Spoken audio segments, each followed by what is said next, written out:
Friends, मैं अंकित मंगल आज फिर एक नया वीडियो लेकर आया हूँ। आज हम नया टॉपिक पढ़ेंगे, उसका नाम है अनुपात समानुपात। ये हमारे चैप्टर में और सिलेबस के अकॉर्डिंग हम पढ़ेंगे इसको। अनुपात एंड समानुपात। अनुपात क्या होता है? सबसे पहले हम अनुपात के बारे में जानेंगे। दो सजातीय राशियों के परस्पर संबंध को, दो सजातीय या दो से अधिक, दो या दो से अधिक सजातीय राशियों के परस्पर संबंध को उस राशि का अनुपात कहते हैं। दो सजातीय या दो से अधिक सजातीय राशियों के परस्पर संबंध को क्या कहते हैं? अनुपात कहते हैं। अनुपात का जो चिन्ह होता है वो होता है दो डॉट। ठीक है। अब अनुपात की पहचान क्या होती है, अनुपात का कैसे निकालते हैं वो समझो। भिन्न में क्या होता है? भिन्न में जैसे भिन्न में हम करते हैं वैसे ही अनुपात समानुपात में करते हैं। भिन्न की भांति अनुपात में की राशियों में यदि एक ही राशि से, यदि एक ही राशि को या किसी भी राशि को एक ही संख्या से गुणा या भाग करते हैं तो उसके अनुपात में कोई फर्क नहीं पड़ता है, यानी कि अनुपात वही रहता है। लेकिन संख्या जो होती है वो समान होनी चाहिए, यानी कि राशियों में यदि एक ही संख्या से गुणा या भाग करते हैं तो अनुपात में कोई फर्क नहीं पड़ता है, यानी कोई परिवर्तन नहीं होता है। जैसे मैं बोल दूं 12:16, अब इसमें हम 4 का भाग देंगे तो 4 को 3 में भाग दिया, 12 का 3 बार, इसको दिया तो 4 बार, यानी कि 3:4। अगर इस 3:4 को वापस 4 से इंटू करते हैं तो 4 से 12 और 4 से 16, यानी कि अनुपात पर कोई प्रभाव नहीं पड़ता है। लेकिन यदि जोड़ या बाकी कर दिया, जोड़ दिया या घटा दिया इस राशि को, तो उनका अनुपात में परिवर्तन हो जाएगा। कैसे हो जाएगा?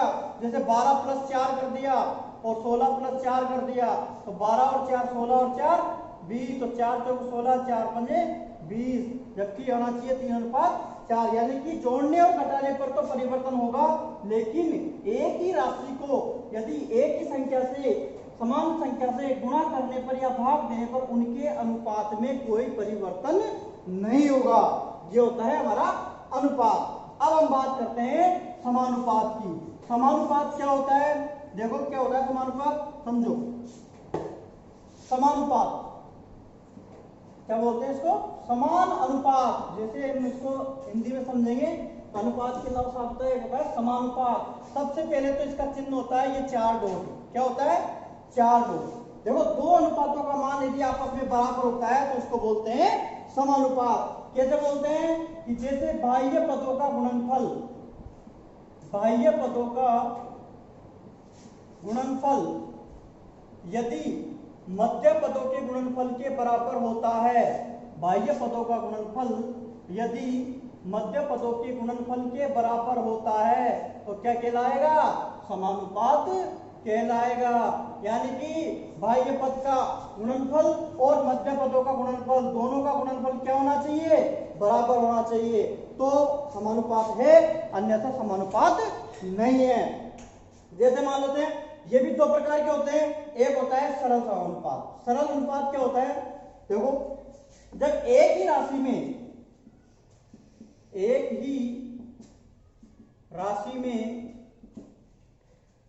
एक के मान में कमी की जाए, एक के मान में कमी की जाए, यानी एक के मान में कमी होने पर दूसरे के मान में उतनी ही क्या होगी? दूसरे के मान में भी उतनी ही कमी होगी, यानी कि एक के मान में कमी होगी तो दूसरे के मान में भी उतनी ही कमी आएगी। उसे बोलते हैं सरल अनुपात। और एक ही राशि का मान में यदि बढ़ाया जाए, कमी की जगह अगर बढ़ा देते हैं, बढ़ा दिया जाए तो उतनी ही दूसरे के मान में क्या होगी, बढ़ोतरी होगी। यानी कि एक ही राशि के एक मान में कमी करते हैं और एक ही राशि के मान में यदि बढ़ाते हैं तो उस दूसरे के मान में भी उतनी कमी या बढ़ोतरी होगी। तो उसको बोलते हैं हम सरल अनुपात। क्या बोलते हैं, सरल अनुपात। दूसरा अनुपात होता है विलोमानुपात, जिसे हम बोलते हैं व्युत्क्रमानुपात, यानी विलोमानुपात, या इसको बोलते हैं व्युत्क्रमानुपात, यानी कि उल्टा जिसे बोलते हैं व्युत्क्रमानुपात। यानी कि उसमें क्या होता है, देखो जब दो राशियों में से, जब व्युत्क्रमानुपात यानी कि विलोमानुपात की परिभाषा में क्या होगा कि जब दो राशियों में से एक राशि के मान को, जब दो राशि में से एक राशि के मान को बढ़ाया जाता है, एक राशि के मान को बढ़ाना पड़ता है और दूसरी राशि का मान घटाना पड़ता है, दूसरे के राशि के मान को क्या करते हैं, घटाते हैं, तो वह क्या होता है, व्युत्क्रमानुपात। यानी कि एक राशि के मान में बढ़ोतरी करेंगे तो दूसरी राशि का मान हमेशा घटाना पड़ेगा। तो इस प्रकार क्या कहलाता है, ये कहलाता है विलोमानुपात यानी कि व्युत्क्रमानुपात। अब देखो हम एक दो एग्जांपल से समझेंगे इसको क्या होता है। सबसे इंपॉर्टेंट जो क्वेश्चन होते हैं वो अनुपात समानुपात के, वो एग्जाम में किस प्रकार आते हैं उसको हम देखेंगे। जैसे एक एग्जांपल हमने ले लिया 12:9:24:x में x का मान होगा, ठीक है। अब हमें क्या करना होगा, x का मान ज्ञात करना है। बीच में जो चिन्ह आता है वो आता है समानुपात का, 12:9 समानुपात 24:x। अब बाह्य पद कौन से होते हैं और मध्य पद कौन से होते हैं, ये दोनों जो कॉर्नर के जो होते हैं इनको बोलते हैं बाह्य पद। क्या बोलते हैं इनको, बाह्य पद। और ये दोनों जो होते हैं वो लाते हैं मध्य पद। तो हमने पढ़ा था कि बाह्य पदों का गुणनफल और मध्य पदों का गुणनफल यदि बराबर है तो समानुपात कहलाएगा, बराबर नहीं है तो समानुपात नहीं कहलाएगा। देखो सबसे पहले बाह्य पदों का गुणनफल करेंगे, हम सूत्र लिख देते हैं, बाह्य पदों का गुणनफल यदि मध्य पदों के गुणनफल के बराबर है, बाह्य पदों का गुणनफल यदि मध्य पदों के गुणनफल के बराबर है तो समानुपात है, अन्यथा समानुपात नहीं है। लेकिन हमें x का मान ज्ञात करना है, तो x का मान बाह्य पद 12 × x बराबर 9 × 24। तो x का मान निकाल लेंगे 9 × 24 और बटे में 12 से 2 बार कट जाएगा, तो x का मान आ जाएगा अपने पास 18। अब x का मान 18 तो आ गया, लेकिन यह अनुपात समानुपात है या नहीं, इसके लिए अपन क्या करेंगे, देखो समझो, हमने लिख देंगे 12:9 समानुपात 24 x का मान कितना आ गया 18। अब बाह्य पदों का गुणनफल कर लो, 12 × 18 बराबर 9 × 24। यदि इनका मान बराबर आ जाता है तो ये समानुपात है, अन्यथा समानुपात नहीं है। 18 × 2 = 36, 18 × 18 19 20 21 216 और 24 को 9 से करेंगे तो 9 × 4 = 36, 9 × 3 = 18 और 3 21। दोनों का मान यदि बराबर है तो हम आराम से कह सकते हैं कि यह समानुपात है। यानी कि मध्य पदों का गुणनफल और बाह्य पदों का गुणनफल यदि बराबर आ जाता है, देखो ये बराबर आ गया अपने पास, 216 इधर का मान आ गया, 216 उधर का आ गया, तो इसका मतलब है कि यह क्या है, समानुपात है। अब मेन इंपोर्टेंट जो एग्जाम में ज्यादातर पूछा जाता है वो एग्जाम्पल हम समझेंगे। देखो एग्जाम में क्या होता है कई बार कि हमें दिया जाता है a/b, क्वेश्चन है अपने पास, a/b का मान यदि 6:7 है तथा b/c का मान 4:5 है, तो a/b/c का मान क्या होगा। क्वेश्चन समझना, यदि a/b का मान 6:7 है और b/c का मान 4:5 है तो a/b/c का मान क्या होगा। अब समझो, देखो यहां हम देखते हैं a/b यानी कि b का अनुपात कितना आ रहा है 7, यहां b/c है तो b का अनुपात कितना आ रहा है 4, तो दोनों का मान अलग अलग आ रहा है। हमें क्या करना होता है, जबकि दोनों का मान एक होना चाहिए, तो हम कैसे जमाएंगे, समझो इसको, हमें ऐसे जमाना होता है a/b और b/c। इस तरह से हमें इसको जमाना है। आगे ए अनुपात बी का मान कितना है 6:7, बी अनुपात सी का मान कितना है 4:5। अब क्या करेंगे इसमें कि यहां भी अनुपात लगा दो और यहां भी अनुपात लगा दो। अनुपात से पहले जो संख्या होती है वो तो यहां लिख दो और अनुपात के बाद जो संख्या होती है उसको यहां लिख दो।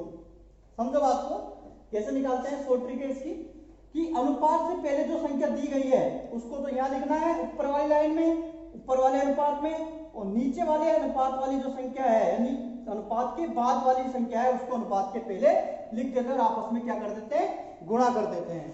6 का 4 से किया तो कितना आ गया 24, 7 का 4 से किया तो 28 और 7 का 5 से किया तो 35। अब हमारे पास मान आ जाता है कि A अनुपात B अनुपात C का मान 24:28:35। तो ये हमारा उत्तर आ जाएगा। तो हमें इस तरह से अनुपात B अनुपात C का मान निकालना है। पहले A अनुपात B का मान लिख दो, उसके नीचे B अनुपात C का मान लिख दो। अनुपात के पहले जो संख्या है उसको यहाँ लगा दो खाली जगह में, अनुपात के बाद जो संख्या है उसको पहले लगा दो और आपस में क्या कर दो, संख्याओं का गुणा कर दो। इस प्रकार ये A अनुपात B अनुपात C का मान आ जाएगा। एक क्वेश्चन और पढ़ेंगे हम, इंपॉर्टेंट क्वेश्चन था ये भी। इसके अलावा एक क्वेश्चन और आता है। क्वेश्चन क्या है कि दो संख्याएं 3:7 के अनुपात में है। दो संख्याएं 3:7 के अनुपात में है। यदि प्रत्येक संख्या में 6 जोड़ दिया जाए, यदि प्रत्येक संख्या में 6 जोड़ दिया जाए तो उनका अनुपात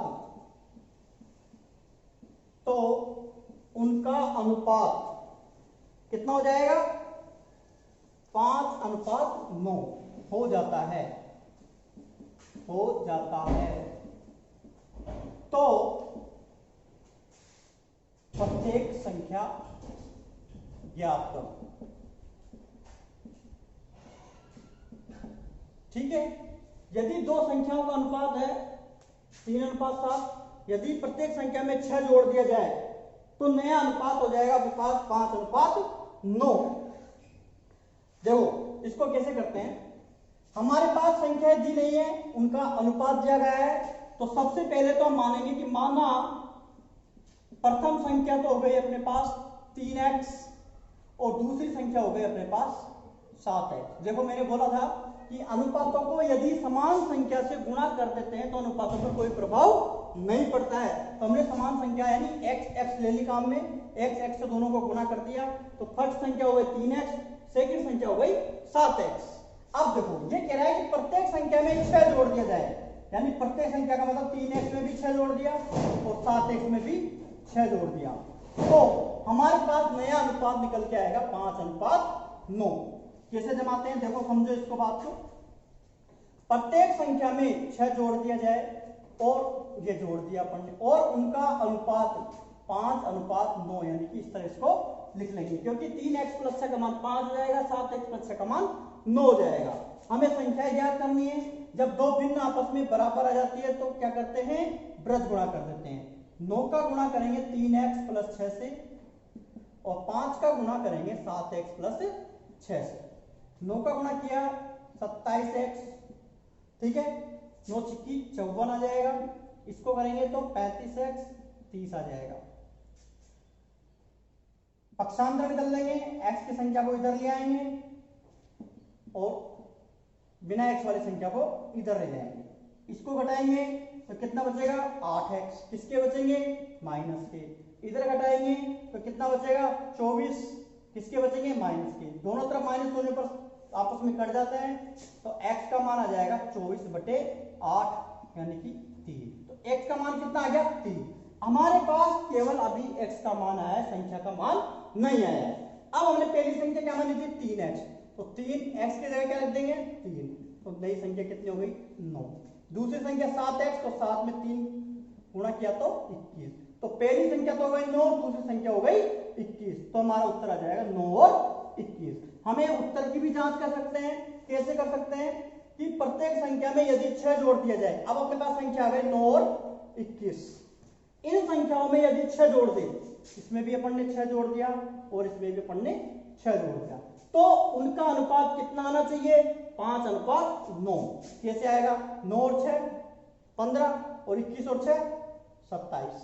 3 से इसको काटेंगे तो 3 पंजे 15 और 3 नाम 27। अनुपात सरल संख्याओं का वह सरलतम रूप जिसे ज्यादा से ज्यादा काटा जा सके। तो इससे आगे अब नहीं बढ़ेगा। तो उत्तर की जांच के लिए हमने 5:9 यानी कि ये होती है उत्तर जांच। इसका मतलब होता है कि हमारा उत्तर सही है, क्योंकि हमने जो संख्या आई थी वो आई थी 9 और 21 संख्या। इसके अनुसार सवाल के अनुसार हमने 9 में 6 जोड़ दिया, 21 में 6 जोड़ दिया, 15 27 हो गया, दोनों का अनुपात निकाला तो 5:9 जो कि हमारे क्वेश्चन में दिया गया था। इसका मतलब है कि हमारा उत्तर सही है। तो ये हमने आज पढ़ा था अनुपात समानुपात। किसी को यदि इस हमारे टॉपिक से रिलेटेड कोई समस्या हो तो मुझे कमेंट करें और हमारे जो चैनल है उसको ज्यादा से ज्यादा शेयर करें, सब्सक्राइब करें और लाइक करें। धन्यवाद।